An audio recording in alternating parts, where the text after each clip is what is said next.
என்னடா ஹெட்மாஸ்டர்னு சொன்னீங்க? It was at this moment that he knew. He fucked up. என் பொண்ணை கொலை பண்ணணும்னு உள்ள வந்தவங்க இவன் உயிரோட வெளியே போக கூடாது.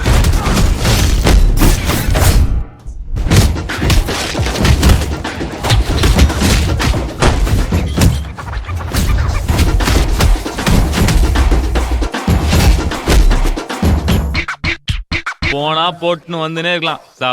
ஃபேமிலினா அது.